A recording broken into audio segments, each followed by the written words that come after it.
A paz do Senhor Jesus, meu irmão, a paz do Senhor Jesus, minha irmã. Bênção de Deus, que o Senhor esteja presente na tua vida, te abençoando a tua casa, onde você estiver. Tem uma mensagem de Deus para a nossa vida e fala a respeito da generosidade que move as mãos de Deus. Muito importante quando nós estamos na presença do Senhor, fazendo a vontade dele e buscamos o Senhor sempre generoso, o Senhor sempre nos abençoando. Mas antes de nós irmos para a mensagem de hoje, uma mensagem tão importante, gostaria de mais uma vez pedir para você que ainda não se inscreveu no canal, que você faça a tua inscrição, ative também o sininho de notificações para que você seja avisado pelo YouTube todas as vezes que nós colocarmos novos conteúdos no canal. Importante, meu irmão, você estar junto conosco. E no final desta mensagem estaremos fazendo uma oração para que o Senhor nos abençoe. No sul da Galiléia, no extremo leste da Baixada de Jezreel, ficava a cidade de Sunem. Esta pequena cidade presenciou duas das batalhas mais significativas da história bíblica, mas também ficou famosa como lugar de nascimento de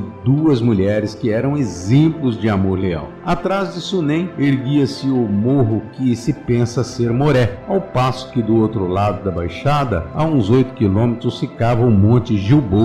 Entre estas duas elevações havia uma terra frutífera, bem regada, uma das regiões mais produtivas de todo Israel. Esta fértil zona rural em torno de Sunem foi o cenário de uma das mais encantadoras histórias de amor já contadas, o Cântico de Salomão. Este cântico fala de uma bela moça camponesa que preferiu casar-se com seu amigo pastor a aceitar a oferta do rei Salomão de se tornar uma das suas esposas. Houve outra mulher bela que viveu em Sunem. Não sabemos nada sobre a sua aparência física, mas certamente era bela de coração. A Bíblia diz que ela se restringia ou dava-se muito trabalho para fornecer ao profeta Eliseu regularmente refeições e acomodações. Sem dúvida, a sunamita foi uma das pessoas em que Jesus pensava quando disse: quem receber um profeta, porque ele é profeta, recebe a recompensa de profeta. Isso encontramos no livro de Mateus, no seu capítulo 10, no versículo 41. Jeová,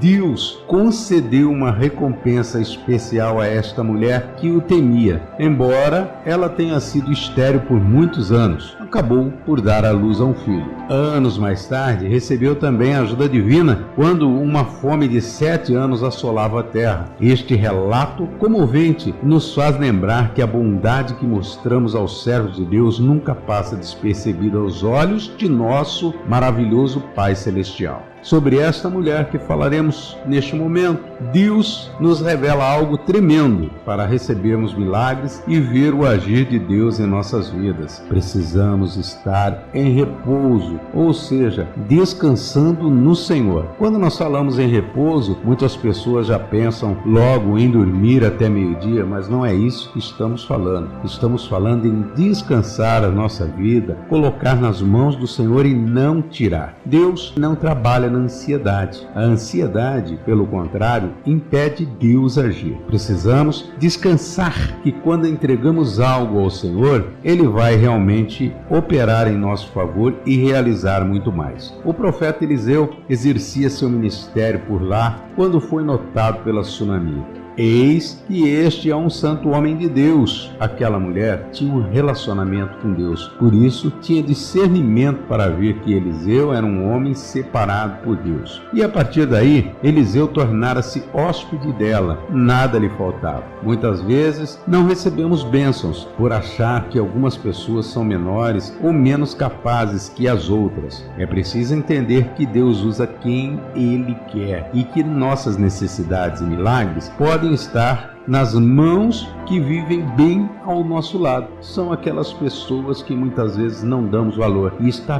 bem pertinho de nós. Deus nos ensina a ter humildade para reconhecer que precisamos discernir as qualidades das pessoas. Como forma de retribuição, Eliseu pensou em falar com o rei para, quem sabe, lhe retribuir os favores. Sua resposta foi: eu habito no meio do meu povo, ou seja, sou feliz neste lugar. não necessito de mais riquezas, me agrada o convívio com o povo. Eliseu então pede a Deus que lhe dê um filho. Passado o tempo, a mulher sunamita teve realmente o filho. Deus agraciou e Deus abençoou. O pedido do profeta Eliseu foi atendido. O menino cresceu e, passado o tempo, o filho da sunamita sente uma forte dor de cabeça e falece. Ela não chorou, nem mandou enterrar o seu filho, mas deitou o menino no quarto de Eliseu. Reuniu os empregados, preparou jumentas e foi até o Monte Carmelo ao encontro do profeta. Agora, Deus nos fala sobre fé, sem olhar para a situação, para o problema. A sunamita corre ao Carmelo, que significa presença de Deus. É assim que devemos ser. Nos momentos de adversidade e luta, de provação, devemos acreditar no impossível e correr para a presença do Pai. Ela demonstrou autocontrole, equilíbrio emocional e não se desesperou. Acreditou naquilo que os seus olhos não podiam contemplar. Sonhou com a vida. Devemos procurar agir como a sunamita, buscar paz e descanso em Deus, sabendo que Ele é fiel para fazer muito mais do que pensamos. Aprender a discernir as pessoas que Ele mesmo quer usar em nossas vidas e ter humildade para entender que precisamos do próximo. Desenvolver a fé,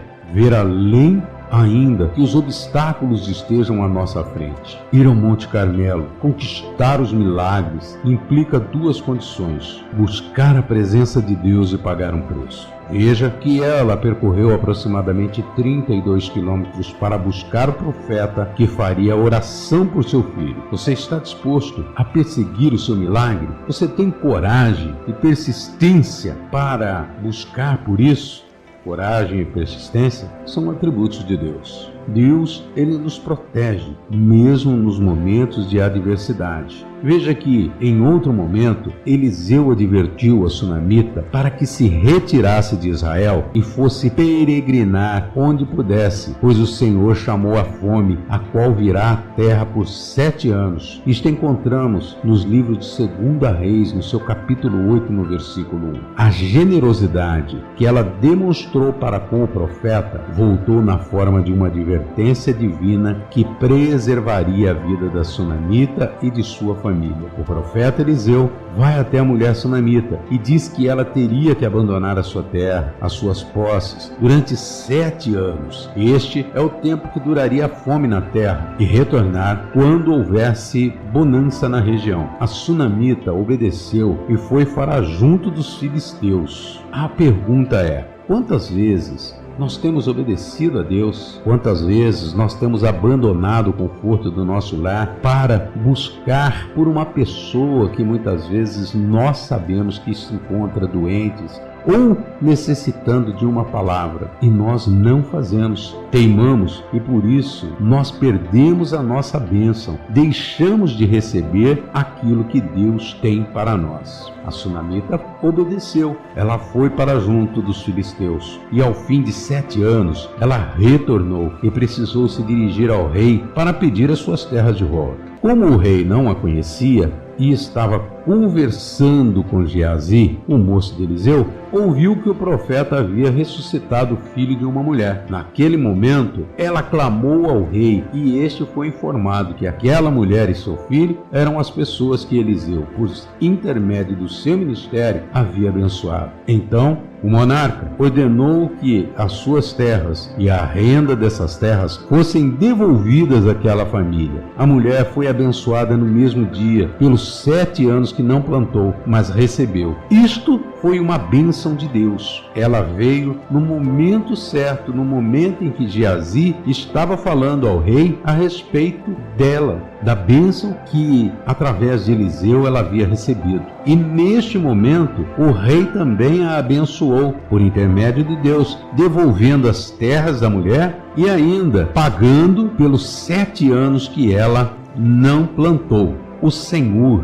Ele sabe abençoar. O resultado de uma atitude generosa daquela mulher para com o homem de Deus moveu as mãos de Deus em favor daquela mulher. E quantas são as vezes, irmãos, que nós deixamos de abençoar os homens de Deus? Quantos são aqueles que, ao invés de abençoar, têm amaldiçoado os homens de Deus, falando de missionários, falando dos presbíteros, falando dos homens do Senhor, aqueles que são escolhidos? Pense bem, o Senhor tem uma bênção poderosa e grandiosa para nos dar, mas em alguns momentos, por estas fraquezas, por nós permitirmos que o inimigo entre e faça em nossas vidas coisas invalorosas, perdemos a bênção ou atrasamos a bênção que o Senhor tem para as nossas vidas. Vamos juntos estar fazendo uma oração? Amado Deus, querido e maravilhoso Pai, Senhor, eu te agradeço, meu Deus, por mais uma vez chamar a nossa atenção para